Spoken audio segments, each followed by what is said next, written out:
Son las 8:42. Continuamos con Radio Análisis y vamos a ir inmediatamente con nuestro panel de conversación. Saludamos en primer lugar a Javiera Arce. ¿Cómo estás, Javi? Buenos días. Hola, buenos días. Saludándolos acá desde Valparaíso. Sí, pues supimos que ya estás en el camino de regreso, ¿no? Sí, estoy acá en Chile, estoy de vacaciones un ratito. Qué bueno. Bienvenida, Javiera. Y saludamos al investigador del Instituto Libertad, Pablo Rodríguez. Bienvenido, Pablo. Muchas gracias por estar acá. Buenos días, muchas gracias por la invitación. Sí. Quería partir por algo que sé deliberadamente que no es lo más importante, ni mucho menos, pero que creo que nos remite a algunos temas importantes. Esto es por la estructura del programa también, ¿eh? Luego vamos a otros asuntos más estructurales. Y en el que sé que con ustedes nos vamos a poner en las antípodas de la farándula y de la frivolidad, ¿eh? Que es lo que nos denota en términos más generales lo que ha ocurrido con los cuestionamientos a la diputada Orsini, ¿no?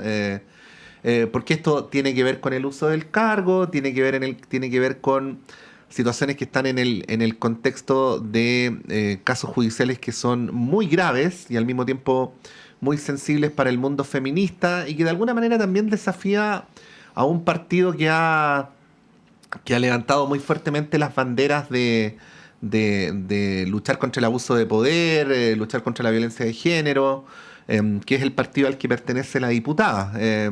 Bueno, quería preguntarles cómo lo ven, cómo se está procesando este tema. Hace minutos le preguntábamos al senador Latorre y bueno, se abre una cuestión que va como de lo particular a lo más general, ¿no? Javiera. Ay, es un caso súper complejo. Creo que hemos sido testigos todo el mundo de la relación de de la diputada Orsini con el ex futbolista Jorge Valdivia. Y a mí lo que me preocupa de esta situación no solamente es la frivolidad con la cual, bueno, suele el Frente Amplio en general tratar estos temas, y todos los temas, y gobernar y todo eso, sino que también la frivolidad con la que la diputada se ha tomado el asunto institucional. Que eso para mí, por lo menos, esa lista es la más compleja. No es posible que ante un error, de lo que sea, una persona que tiene poder además llegue y llame por teléfono a jefes de la policía, a fiscales, no sé si llamó también a alguien del Consejo de la Transparencia. O sea, es una cuestión muy Sí, compleja. Leturia dijo que cuando era presidente del Consejo, porque ya no es, ¿no? Sí, Ya no. claro, cuando era presidente del Consejo, Cuando la era llamó. presidente. Lo llamó, sí. Entonces a mí me parece sumamente complejo tener este tipo de comportamiento, sobre todo un abuso de poder y de su estatus.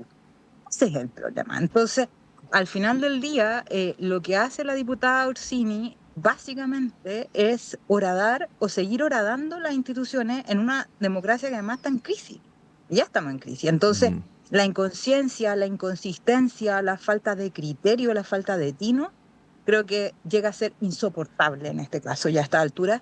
Y a mí me parece que Revolución Democrática debería, no, o sea, ahora el Frente Amplio, Sí. no debería o debería considerar precisamente llevarlo no a otra reelección por mucho caudal de votos que esta mujer posea en su territorio. Y ese es el tema. Entonces, y esto daña también la gestión del gobierno, daña la gestión de la ministra Orellana y impacta fuertemente también en la causa feminista.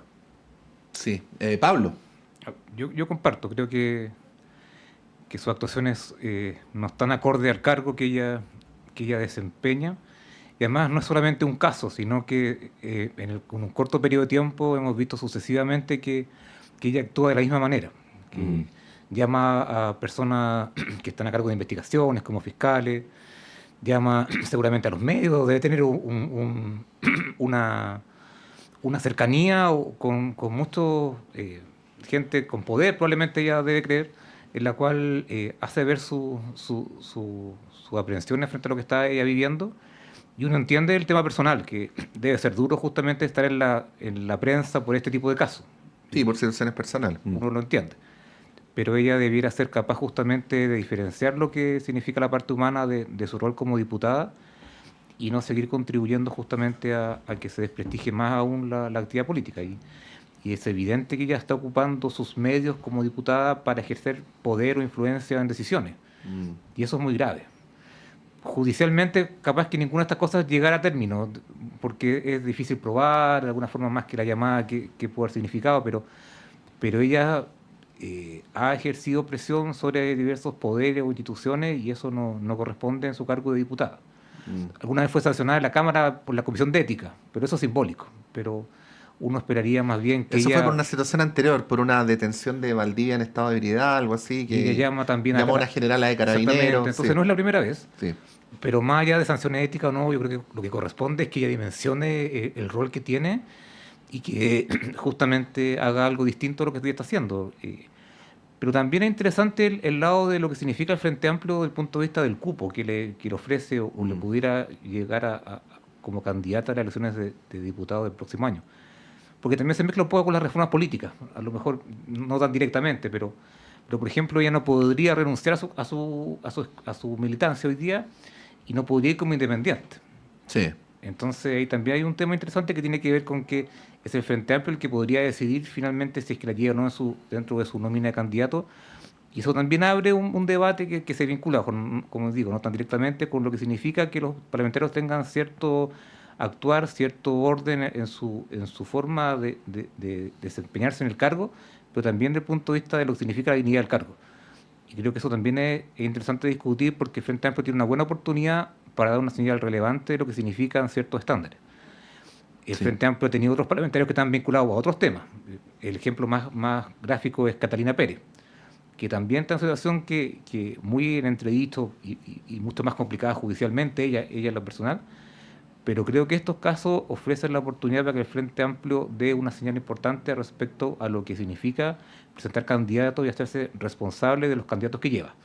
Yo no digo que no ocurran otros partidos y que también hay escándalos, pero hoy día tenemos una buena posibilidad para que el Frente Amplio ordene mucho mejor las filas de lo que presenta como candidato a la ciudadanía. Sí, solo un par de datos para cerrar, porque tenemos otros temas que hablar, Javiera, Pablo.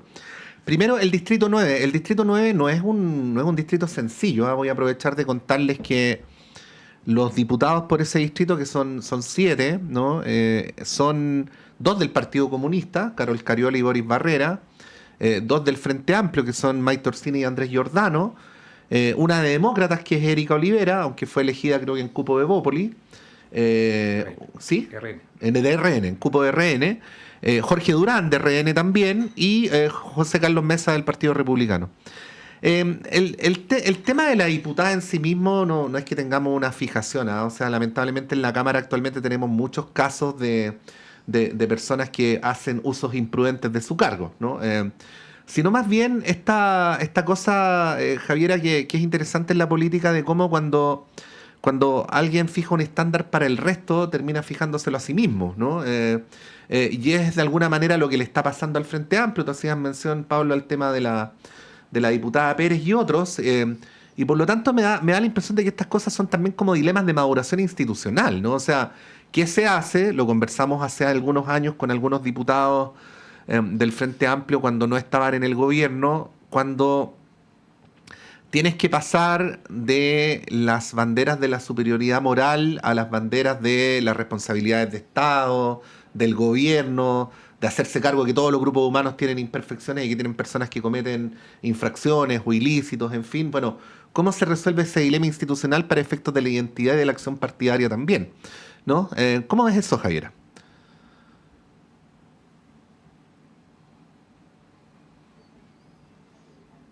Ay, qué difícil, pero claramente hay como un tramo entre como lo que se dice y lo que se hace.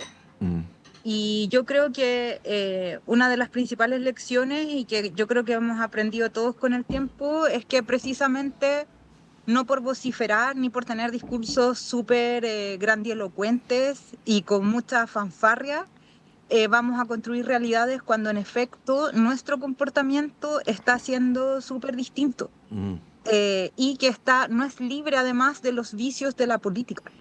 Si el tema no es que, o sea, yo creo que lo problemático es que abuse de su poder, por ejemplo, en el caso de la diputada Orsini, eso es problemático, pero lo problemático también es que ellos prometieron cambiar la política y cambiar los vicios de la política. Y eso es lo problemático. y también como construir todo de nuevo porque estaba todo hecho muy malo. Y en eso también el presidente ha tenido que desdecirse, pedir disculpas. Y yo creo que esa es una lección como muy fuerte que nos llega a todo el mundo de cuando, bueno, se hace la crítica, se hace una crítica súper fuerte y después cuando nos toca estar en el cargo, chuta, existe toda una brecha de lo que yo dije y la performance que hice a lo que realmente puedo hacer como en efectividad de política pública. Y también en mi comportamiento en los distintos cargos. Ahora, más allá del tema de Orsini propiamente tal, a mí me parece que la política está en una crisis muy fuerte y esto no contribuye precisamente a mejorarla, sino que por el contrario, deteriora aún más las instituciones. Pero ya tenemos un escenario de deterioro institucional muy fuerte, que por mucho que hagamos esta reforma al sistema electoral que plantearon hace poco este grupo de senadores, que es totalmente nefasta la reforma, está muy mal hecha, no va a resolver ninguno de estos problemas tampoco. Creo que la chapucería, la falta de seriedad es algo que atraviesa, y el abuso de poder también, atraviesa completamente el sistema de partidos en Chile. O sea, y lo peor de todo, y con esto termino para que Pablo pueda rematar ahí, tiene que ver con la forma en cómo los parlamentarios y parlamentarias hacen política también en los territorios. Son verdaderos patrones de fondo, tienen redes clientelares. Todo lo que pasó, por ejemplo, con el caso Monsalve en la arista política, por ejemplo, de la gente que se trajo de Curanilahue, de distintos sectores de la zona de Arauco a trabajar al Ministerio del Interior, demuestra precisamente cómo opera este tema del neoclientelismo también en las redes estatales y cómo se fidelizan, por ejemplo, militantes y se integran, incluso sin tener ningún tipo de competencia técnica, para estar en esos espacios. Entonces, ¿a cargo de qué? De cuestiones de las policías, por ejemplo. Y ese es un caso anecdótico desde la arista política, pero eso pasa y ocurre transversalmente en todos los partidos políticos que llegan al poder y que se confunden también con el poder ejecutivo. Pablo, ¿algo que agregar? Sí. Sí, no, yo insisto con la responsabilidad de los partidos de llevar buenos candidatos. Creo que eso, más allá de lo que diga una reforma o lo que diga la ley, tienen que haber ciertos estándares en que tú digas que las personas que llevan son personas honestas, que no tienen problemas judiciales, que va a tener un buen desempeño en su cargo en términos de probidad, transparencia, y es una responsabilidad que no se mandata por ley, es una responsabilidad de los partidos. Y creo que eso a veces se deja de lado porque casos como estos hay muchos. En varios partidos siempre hay casos emblemáticos de personas que se alejan de lo que corresponde de su actuar, del deber de cómo actúan. Y creo que hay una tarea importante de los partidos de cómo seleccionan justamente a sus mejores postulantes. Lo que pasa es que para los partidos el mejor postulante es el que tiene voto. Es que ese es el punto. Porque lamentablemente las elecciones no son concursos de méritos, ¿no? Exactamente. Sí. Y ese tiene que equilibrarlo, pero por ejemplo, de Katy Barriga, de la UDI, en Maipú, es el reflejo de eso. Una persona popular que de alguna forma se impone en un escenario súper abierto y fragmentado en ese momento en Maipú, pero no correspondía a lo que la UDI de alguna forma como partido señala, de una persona que actúa por sí misma, que ensucia después de todo el partido también con la imagen de lo que ella hizo y que hoy día se está investigando judicialmente. Entonces, a lo que voy es que se podrán hacer muchos cambios al sistema político, muchas reformas, uno podrá estar más o menos de acuerdo con las cosas que se están discutiendo hoy día, hay otras materias que están pendientes de reforma, sí, es cierto, pero nada va a cambiar mucho si efectivamente los partidos no hacen bien su trabajo, su tarea de llevar a buenos candidatos para las elecciones. No hay otra opción. O sea, se podrá hacer la mejor reforma, el umbral, no sé, se podrá corregir o no, se podrán elevar los requisitos para presentar candidatos de partido independiente, para formar partido, se podrá impulsar el tema con más fuerza el tema de las cuotas de candidatura, no sé. Hay muchas reformas que están ahí y que son discutibles y que algunas pueden ser buenas desde el punto de vista del diseño, pero si los partidos no hacen su tarea no hay mucho que hacer, no hay mucho que mejorar. Bueno, les propongo, Javiera, Pablo, que vayamos a un breve alto y a la vuelta vamos a entrar en otras materias porque está bien intenso el debate legislativo en la última parte del año. Está pensiones, está la ley antiterrorista. Bueno, vamos a una pausa y a la vuelta conversamos de eso.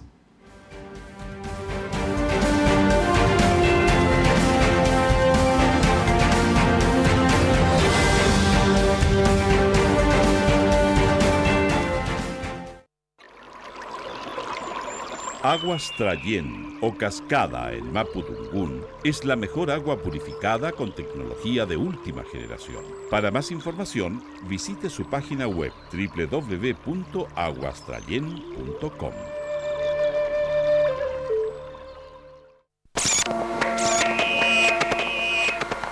Perdidos en el espacio.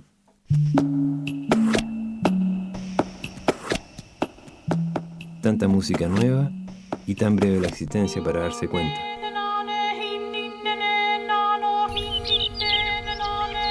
Perdidos en el espacio.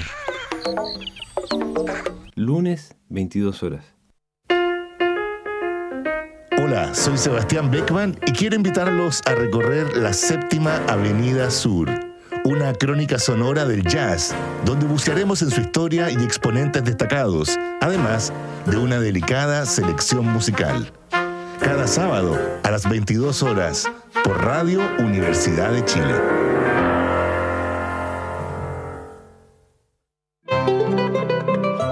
Radio Universidad de Chile los invita a escuchar todos los viernes a las 17 horas Construyendo Comunidad Universitaria, un programa realizado por la Asociación Nacional de Académicos y Académicas de la Universidad de Chile, ACAUCH. Este espacio tiene como objetivo dar a conocer el trabajo de las y los miembros de la comunidad universitaria con acento en lo que hacen, piensan y proponen los académicos con una perspectiva interdisciplinaria. Está dirigido a la comunidad universitaria y a la sociedad en su conjunto. Todos los viernes de 17 a 18 horas, Construyendo Comunidad Universitaria. Conducen dirigentes y dirigentas de ACAUCH en el 102.5 FM y radio.uchile.cl.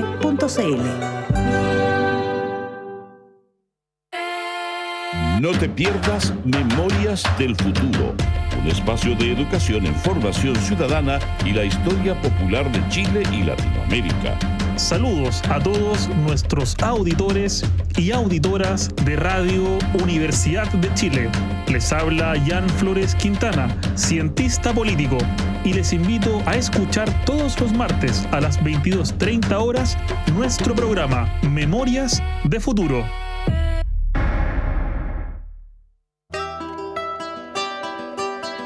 Radio Universidad de Chile te invita a escuchar cada miércoles a las 16 horas Rocadictos.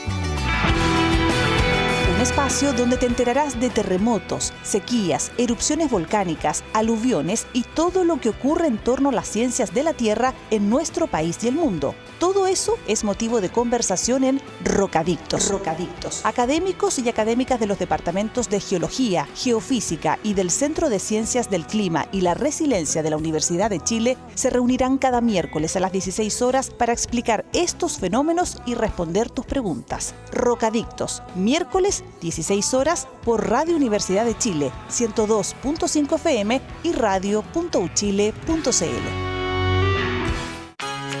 Vive la música chilena en su máxima expresión en Radio Universidad de Chile, distinguida como radio fundamental de la música chilena 2024.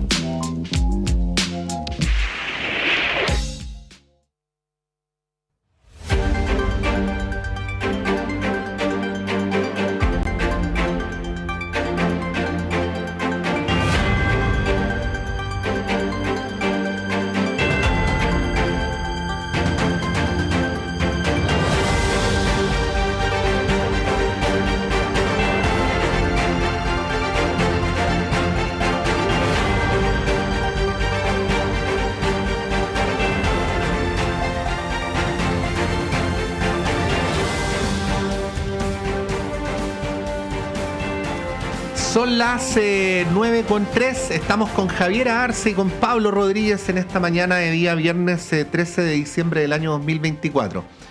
Javiera, te quiero llevar al tema de la ley antiterrorista porque tiene hartas variables para analizar. Se despachó, ha habido esta semana bastante discusión sobre el llamado IMSI Catcher, que en principio es un dispositivo nomás, no es un tema en sí mismo. Lo que pasa es que el dispositivo da lugar a una reflexión mayor que es súper interesante sobre la relación entre las políticas de Estado para combatir el crimen organizado y las libertades personales, ¿no? El resumen del resumen del resumen es que es un mecanismo que permite interceptar conversaciones telefónicas, pero no solamente a la persona investigada, sino en un radio, ¿no? Que hace que varias otras, ¿no? Un número indefinido, pero varias otras que no están siendo investigadas puedan ser interceptadas. Pero esto nos remite a otro tema que tiene que ver con el funcionamiento del sistema político, Javiera, y también del oficialismo, y que es el hecho que en temas de seguridad ha sido permanente el voto disidente del Frente Amplio y del Partido Comunista, ¿no? Hay dos maneras de entenderlo. Una manera que se ha planteado más de alguna vez desde el socialismo democrático, de que hay que tener responsabilidad de gobierno, sentido de gobierno y apoyar los proyectos del gobierno. Pero por el otro lado se plantea que en al menos algunos de los proyectos del gobierno se han cruzado líneas rojas, en la ley Nain Retamal, tratados internacionales, en lo que acabo de mencionar, en migraciones también, y así sucesivamente. Entonces, se abre un debate que es interesante, ¿no? Respecto a cómo está en general el oficialismo procesando estas materias, y también este choque de principios que se ha dado en todas partes del mundo. O sea, se dio luego del atentado a las Torres Gemelas. Bueno, Javiera, tú que viviste en Londres, creo que lo hablamos alguna vez, también hiciste una reflexión desde allá sobre el tema. Bueno, ¿cómo lo ves?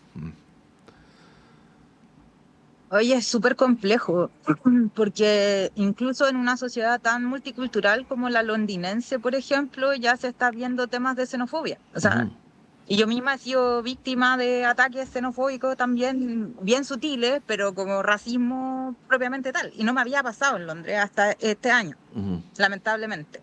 Incluso como gobernando los laboristas y todo, y es porque en efecto el tema de la migración es un grave problema que tienen todas las democracias en el mundo. Y sobre todo los países desarrollados que reciben una cantidad de migrantes más o menos sustantiva, y en nuestro caso que nosotros estamos recibiendo migración venezolana hace ya algunos años, bueno, gracias a la gentileza del presidente Piñera, pero independientemente de eso, creo que es un desafío súper grande particularmente para los partidos de gobierno, y sobre todo para los partidos de la izquierda también entender que sin seguridad no hay libertad para la gente. Y para la gente este tema de la seguridad es clave, lamentablemente. Y lo digo lamentablemente en el sentido de que tampoco hay mucha privacidad ya que guardar. O sea, si no tenemos, por ejemplo, rastreos de los datos biométricos, por ejemplo, es imposible que podamos rastrear estas nuevas personas que llegan a nuestro país. Entonces, todas estas tecnologías son fundamentales para incluso dar curso a la persecución de precisamente el crimen organizado.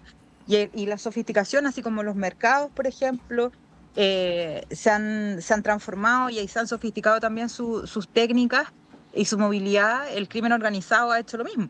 Entonces, no solamente con temas de drogas, sino que con trata de personas, prostitución, robo, por ejemplo, de minerales en el norte. Eso se habla poco, pero es bastante la merma que hacen. Se roban camiones, material, maquinaria sofisticada que tienen las mineras también. O sea, y son claramente redes transnacionales que están en el norte del país, y eso tampoco la gente lo sabe, pero es una cuestión bien compleja. Entonces, si nos vamos a poner además a hacer estos escándalos de falta de disciplina, cuando el gobierno de estos parlamentarios está tratando de legislar en torno a los temas de seguridad, a mí me parece complejo. El no entenderlo, el no también reflexionar qué es lo que está pidiendo la ciudadanía. Y en ese sentido, si es que estas fuerzas políticas no se actualizan en torno a estas temáticas, claramente van a quedar fuera de foco, porque la derecha ha endurecido su postura respecto a estas cuestiones. Y no podemos tampoco pretender que vamos a ser una sociedad libre y que todo lo del crimen organizado y lo de la delincuencia tiene que ver con desigualdades, porque eso no es así. También hay otros factores que influyen precisamente en este tipo de criminalidad. Pablo. Sí, a mí lo que me llama mucho la atención es que si bien el gobierno celebra esta gran aprobación de las leyes de seguridad, de los fast track, de los diferentes proyectos de ley que han ido avanzando en este último tiempo, la verdad es que eso también ha ido con una fuerte disidencia por parte de parte importante del Frente Amplio y Partido Comunista. Y cuando el gobierno, cuando celebra su triunfo electoral legislativo, de lo que significa su agenda, ese hecho no lo menciona, no lo dice. Y creo que eso no es algo tampoco para el debate, porque el gobierno se adjudica una agenda que es muy importante, que la gente está esperando, pero que ha contado con prácticamente siempre los votos de la oposición. A veces el republicano también se resta un poco. Republicano y Partido Comunista a veces se restan de proyectos similares, y eso algo te dice. Pero aquí yo lo creo que la gente está esperando cambios importantes en términos de seguridad. Uno es la agenda legislativa en el Congreso, y lo que se puede hacer ahí, pero hay otros caminos también que son de carabineros, del mismo Ejecutivo, en tomar decisiones. Pero hay una incoherencia también en lo que incluso los mismos parlamentarios celebran de la agenda del gobierno, y creo que eso es llamativo, que el gobierno aprueba proyectos con resistencia importante de sectores que lo sustentan, pero al final esos sectores igual lo celebran. Entonces hay como una falta de coherencia de lo que el gobierno hace, lo que el gobierno puede hacer, pero también los propios parlamentarios del oficialismo de respaldar con mucha más fuerza lo que es el Ejecutivo. Todos sabemos que esta agenda de seguridad no era lo que el gobierno pretendía hacer al inicio de su mandato. Eso es un hecho, eso es evidente.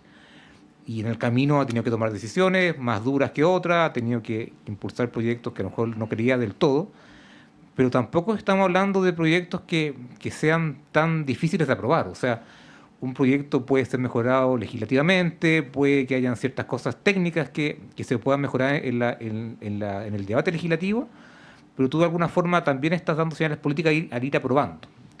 Y aquí la señal política, que es lo que la gente se queda, es que parte importante del oficialismo, expresado en el Frente Amplio y Partido Comunista y otros sectores también de independientes o personas afines, dan la señal política de no estar de acuerdo con avanzar en estos temas.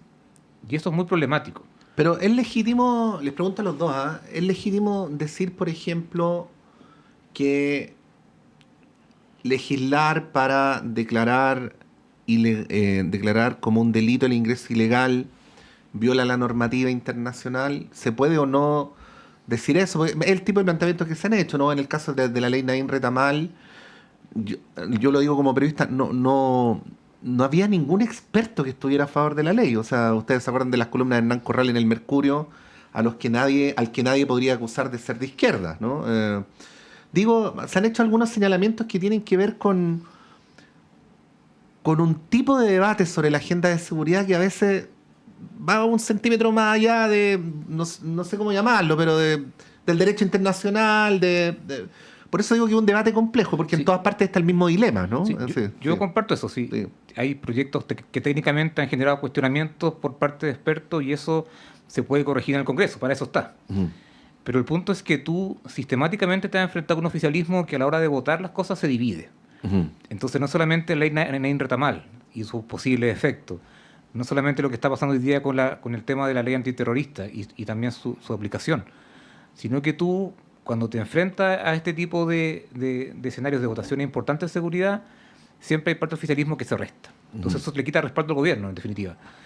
Y también ocurre en los estados de excepción, que lamentablemente no hemos acostumbrado a que existan, pero los estados de excepción también parte importante de la izquierda no los vota a favor.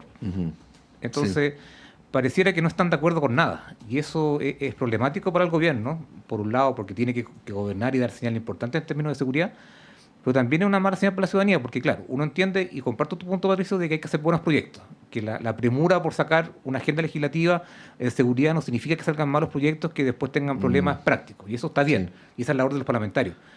Pero la señal es que sistemáticamente dan una cierta forma de hacer política por parte de ciertos sectores del oficialismo en donde rechazan avanzar en medidas de seguridad. Sí.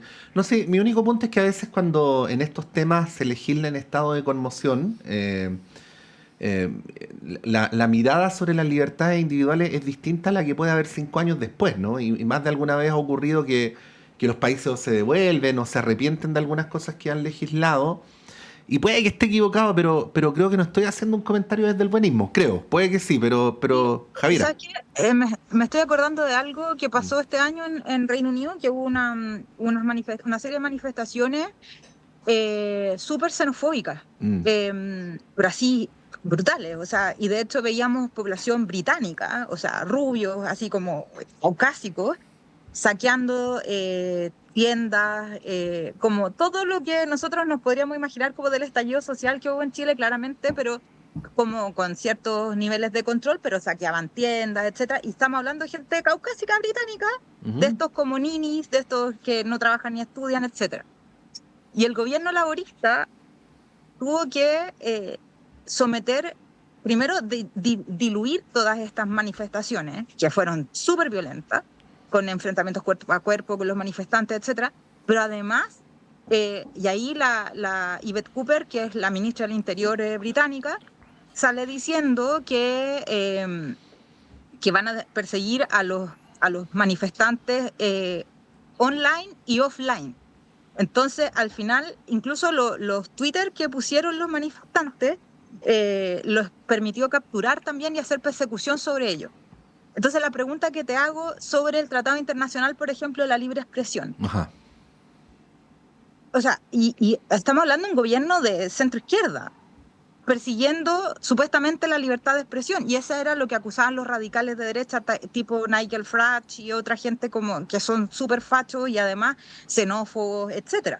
Entonces, o sea, es tan compleja lo que te quiero decir, es tan compleja la contingencia que yo no sé si hay que hacer actualizaciones de estos tratados internacionales también respecto precisamente de estas propias temáticas o cómo los propios gobiernos tienen que ir atacando banderas fundamentales, incluso que son para ellos como la libertad de expresión, empezar a perseguir gente porque estaba incitando al odio y al desorden público.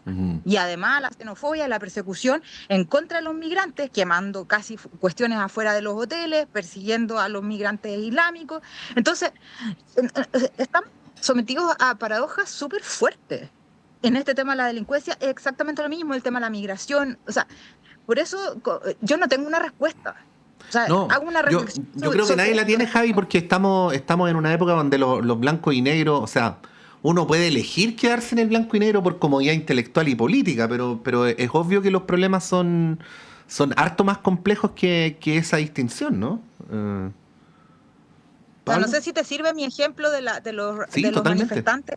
Es que fue muy heavy. Entonces, y yo me acordé precisamente de lo que nos ocurrió a nosotros con la izquierda, por ejemplo, en el estallido social, donde claramente al principio era como, sentíamos como, pucha, sí, la manifestación, la ocupación de las calles, etcétera, pero después, para mí, cuando quemaron el metro, fue como, no, loco, o sea, paremos esto porque esto afecta directamente a la clase trabajadora. No podemos hacer una manifestación que afecte completamente a la clase trabajadora. Entonces, estaban quemando locales de pequeños empresarios. Entonces, esas cuestiones creo que también son cuestiones que tiene que pensar la izquierda respecto del orden público, respecto de tener un discurso sobre el control de las manifestaciones. También no puedes llegar y ocupar todo y quemar todos los kioscos, los locales chicos, impedir que los trabajadores lleguen a su trabajo, a sus casas.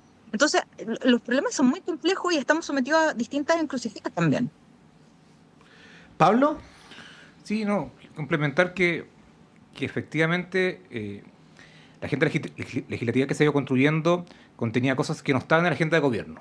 Y eso obviamente incomoda al sector oficialista y es normal. Pero también gobernar significa que tú tienes que estar dispuesto a ceder, por decirlo de alguna forma, y de pensar de forma distinta los fenómenos a los cuales tú te estás enfrentando. O sea, lo que hoy día el país está viviendo en términos de seguridad, y hay una discusión respecto a las cifras de homicidio que está entre medio. Pero aquí lo interesante es que hay un contexto delictual que es muy distinto al que Chile enfrentaba hace 4 años o hace 5 años atrás. Hay una serie de fenómenos que están vinculados a varias cosas que todos conocemos, pero aquí lo que tiene que hacerse es justamente repensarse las formas de enfrentar este tipo de cosas vinculadas al orden público y la seguridad. Una cosa es la agenda legislativa y cómo se actualiza para enfrentar a nuevos delitos, para enfrentarse a nuevas circunstancias del delito que no son las que están acostumbradas ni las mismas policías. Entonces eso es un punto importante. Pero también la segunda reflexión, y también tomo un poco lo que dice Javiera, es que cómo los sectores políticos abordan el tema de la seguridad de forma responsable. Y cuando no se hace bien y no se piensa bien lo que cada sector le ofrece a la ciudadanía respecto a estos temas, se genera un camino justamente para que aparezca este líder populista de que a partir de la crisis de seguridad venga con un discurso que convenza a la gente y que... Entonces, si tú no te preparas para ese escenario y cada sector político no piensa responsablemente la forma en cómo tiene que enfrentarse a estos fenómenos hoy día, le está abriendo la puerta justamente a que aparezca alguien nuevo que, en el contexto en el cual estamos viviendo, surja con fuerza y apele a medidas mucho más radicales, mucho incluso más violentas. Entonces, hay un punto en que las coaliciones y los sectores tienen que pensar cómo se enfrentan a la seguridad. Para la derecha ha quedado claro que hay un tema también de límites respecto a lo que significa mayor dotación de carabineros, que es el discurso tradicional y demás recursos, que tampoco sirve hoy día, no basta con eso. Y para la izquierda, centro-izquierda, también hay un debate importante respecto a cómo ellos ponen el tema de la seguridad dentro de sus prioridades, lo que habitualmente no ocurre en gobiernos de izquierda o centro-izquierda, no está dentro del repertorio habitual. Y que no existen soluciones mágicas, ya vimos lo de desborde. Entonces, y por eso uno celebra que haya un acuerdo legislativo en el Congreso. Porque el mecanismo es la vía en la cual los partidos de distinto color se ponen de acuerdo para avanzar en agendas que sean importantes para la gente. Y podrán haber reparos técnicos que se podrán solucionar en el camino, pero yo creo que lo importante es que se siga avanzando con la mayor cantidad de proyectos de ley que vayan en la dirección correcta y que los sectores políticos comprendan la gravedad del problema. Porque pareciera que de alguna forma como ellos saben, porque cada uno de los sectores políticos cuenta los votos antes de una votación relevante. Y parte importante del oficialismo sabe que el proyecto va a ser aprobado, porque están los votos de la derecha y parte de lo que es el oficialismo.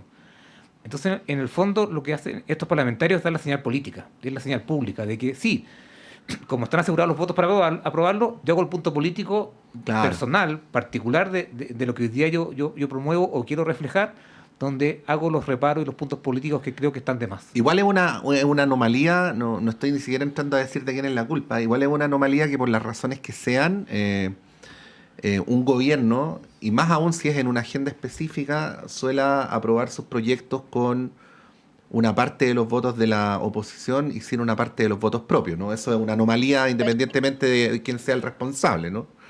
Y ahí, Pato, me gustaría enlazar con lo último que dice Pablo, que tiene que ver con esta cosa como de la personalización de la política, que finalmente es como voy a dar el punto, me voy a ir a la sala del pensador y voy a dar mi conferencia de prensa y voy a estar súper feliz.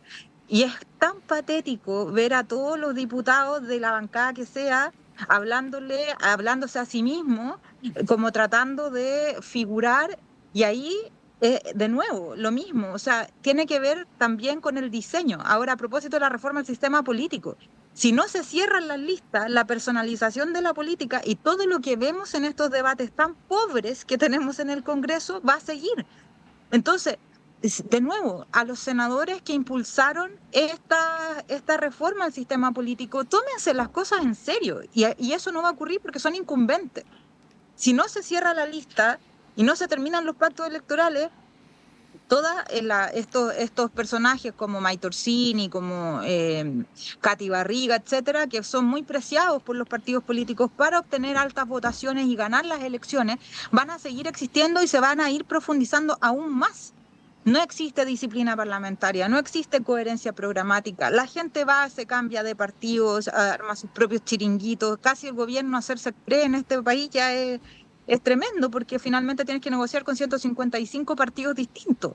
Entonces, ese es un problema más o menos importante del cual la reforma al sistema político, o al sistema electoral, en realidad, para que hablemos cómo son las cosas, no es al sistema político, no sirve. Sí, po. No sirve. Oye, antes de que nos vayamos, y tienen 2 minutos cada uno, pero les prometo que son 2 minutos en sentido literal, no en sentido figurado. Entonces, y sé que el tema es complejo, no, pero voy a tener que pedirles titulares nomás. Lo que está ocurriendo con pensiones. Bien rapidito, entrevistamos primero a Guillermo Larraín, el economista. Él dijo 3 cosas. Primero, capitalización individual no mejora las jubilaciones. Segundo, no es cierto que aporte del empleador sea con mi plata, no. Y tercero, el mundo avanza hacia sistemas mixtos, sean estos gobiernos de izquierda, de derecha, es como la manera de resolver, ¿no? Eso es lo que plantea Guillermo Larraín. Y luego entrevistábamos a senador Latorre, que él decía, nosotros estamos por un acuerdo, pero no a cualquier precio, y dijo, el proyecto tiene 2 partes, uno es la separación de la industria, de la cual nadie habla, pero para nosotros es fundamental, y la otra parte es cómo se distribuye el 6%. Si no hay separación de la industria, y si el acuerdo es 5,5, 0,5 o 5,1, las jubilaciones no mejoran, por lo tanto el acuerdo no flota. Bueno, eso. Javiera, 2 minutos. Ay, qué difícil. Perdóname. ¡Qué difícil! Pucha, el tema de pensiones es demasiado complejo y demasiado técnico. Sí. Y en efecto, yo no veo posibilidades de que se genere un acuerdo, la verdad. O sea, estoy súper pesimista hace mucho tiempo. Yo creo que estamos estancados en la misma discusión que estábamos el año pasado cuando vine. Y eso es como lo más triste. Y ver además esta tosudez de parte de los sectores de la oposición, que con mi plata no, que no sé qué, con discursos rimbombantes que no tienen sentido y que además no van a mejorar las pensiones de las personas, y eso es urgente. La gente acá en Chile, los adultos mayores viven con pensiones bajísimas, sobreviven prácticamente, muchos tienen que trabajar, incluso después de estar pensionados y jubilados. Y eso debería representar una urgencia para las oposiciones en general, y no representa. De hecho, esta semana vimos un desaguisado horroroso entre la UDI y Partido Republicano, donde se dijeron de tutti quanti cruzadamente, y no puedo creer el nivel de tosudez de los republicanos también respecto a este tema. Entonces, ahí la tiene súper difícil. Yo espero que las parlamentarias también le vaya bien a la derecha democrática y no a la otra, porque si no vamos a tener muchos problemas y no vamos a poder avanzar en cuestiones tan concretas, y como decía Lavín, los problemas reales de la gente, que sería una reforma de pensiones que es urgente. Pablo. Sí, yo también veo muy difícil que la reforma salga, la verdad. El optimismo de la ministra Toá... No. No. Yo creo que No. está muy lejos de... Oye, déjeme contarle algo. En poquitos minutos vamos a entrevistar a la ministra Vallejo, así que le voy a preguntar lo mismo que ustedes están diciendo, lo mismo que estamos comentando ahora. Sí. Yo creo que está lejos del acuerdo porque, primero, hay una fragmentación también en la toma de decisiones, por decirlo de alguna manera. Porque si eventualmente el Senado llegara a un acuerdo, que lo veo difícil, pero llegar a un acuerdo en términos de alguna repartición distinta de este 6%, es muy difícil que eso se plasme en la Cámara de Diputados, porque en la Cámara de Diputados hay más desorden y también hay más posiciones de alguna forma muy distintas respecto, incluso dentro de la misma derecha, del destino del 6%. Entonces, si eventualmente en el Senado se aprueba algo con los votos justos para aquello, reflejarlo y plasmarlo en la Cámara va a ser muy difícil. Entonces hay un elemento de conformación de cada una de las cámaras en que uno piensa que es difícil que se apruebe un proyecto de reforma a las pensiones. Y lo segundo que alcanzo a decir es que es muy relevante lo que señala el senador Latorre, porque hoy día estamos debatiendo respecto a lo que la derecha está cediendo de alguna forma, expresado en las palabras de Ramírez o de Moreira, pero estamos discutiendo poco respecto a lo que efectivamente quiere el oficialismo o los parlamentarios respecto Pero así ha sido más o menos todo este periodo legislativo. Está bien. O sea, lo que en general se ha discutido es lo que la derecha consiente, ¿no? Claro. Cuando sea la hora de votar, la izquierda, el oficialismo, con ese. ¿Va a quedar contenta con una distribución, por ejemplo, de 5-1? ¿O va a querer el 3-2-1? ¿O va a querer un 3-3? No sé. Entonces, a la hora de votar, si bien la derecha ha mostrado cierta división en algunos sectores, entre sobre todo senadores y diputados respecto a la reforma, también el oficialismo va a tener la dura tarea de pensar de si esa es la reforma que quieren. Si son los elementos que ellos están pensando como significativos para mejorar las pensiones, y a mí eso no me queda claro. Entonces hay diferencias importantes también en la centro-izquierda y la izquierda respecto a lo que ellos quieren avanzar, y que creo que no van a estar contentos con lo que hoy día se está discutiendo, no los deja satisfechos. Bueno, estamos llegando al final del panel. Agradecer a Javier Arce. Javi, como siempre, muchas gracias. Disfruta de Valparaíso, que tengas un buen finde. Igualmente. Tempranito dábamos el pronóstico, cielo despejado en Valparaíso. No, y además está el rocódromo este fin de semana también para las personas que están acá en Valparaíso, así es que hay hartas actividades acá. Yo de hecho vine a ver a Los Ángeles Negros, eso fue como el tour para acá. Escuché Los Ángeles Negros y se acaba de clavar una daga en mi corazón, ¿no? Pablo Rodríguez, muchas gracias, que estés muy bien. Gracias a ustedes. Bueno, vamos a ir un breve alto y continuamos con más conversaciones en este radioanálisis de día viernes.